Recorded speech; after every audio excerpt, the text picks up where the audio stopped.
টাঙ্গাইল জেলার মির্জাপুর উপজেলায় অন্তর্গত মির্জাপুর সাহাপাড়া এবং ঘোষপাড়ার মাঝামাঝি একটি মন্দির আছে। মন্দিরটির কোনো নির্দিষ্ট নাম না থাকলেও এটিকে রাধা গোবিন্দের আখড়া বলে সবাই চিনে।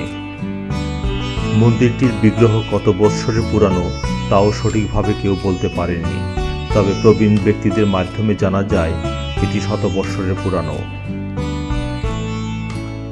স্বাধীনতার পরবর্তী সময়ে দেখভালের অভাবে এটি জরাজীর্ণ অবস্থায় ছিল। বর্তমানে গ্রামবাসী সকলের আর্থিক সহযোগিতায় এর অবকাঠামো উন্নত করা হয়েছে। প্রতিদিন সন্ধ্যায় ঈশ্বরের উদ্দেশ্যে আরতি এবং নাম কীর্তন করা হয়। সকল ভক্তবৃন্দ গীতাপাঠ শ্রবণ করে নিজেকে পরিশুদ্ধ করার মাধ্যমে সকলের সুস্থতা কামনায় প্রার্থনা করে থাকেন।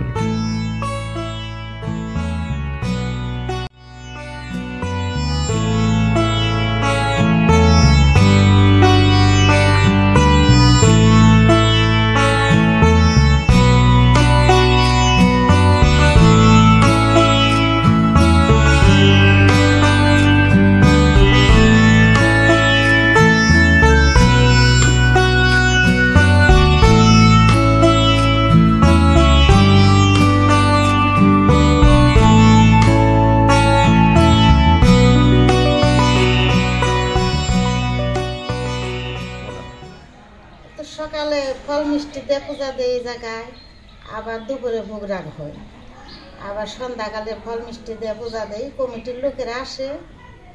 এখন তো যে সবার বোনা লাগছে দেখে কেউ বেশি আসে না, তাও আসে। গান বাজনা গুছাই থাকলে কিছু হয়।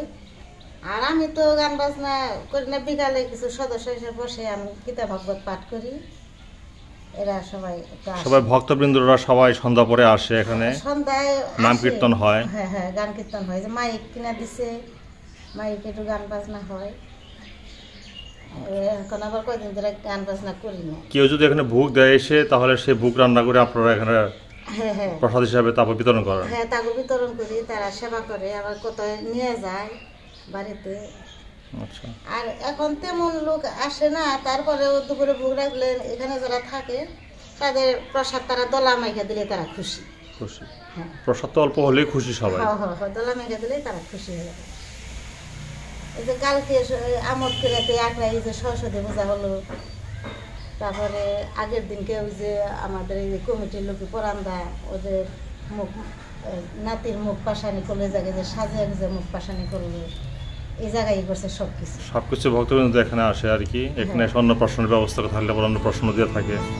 অন্নপ্রাশন থাকে যে যাদের বাড়িতে জায়গা কম তারা এই জায়গায় রান্না বান্না করে।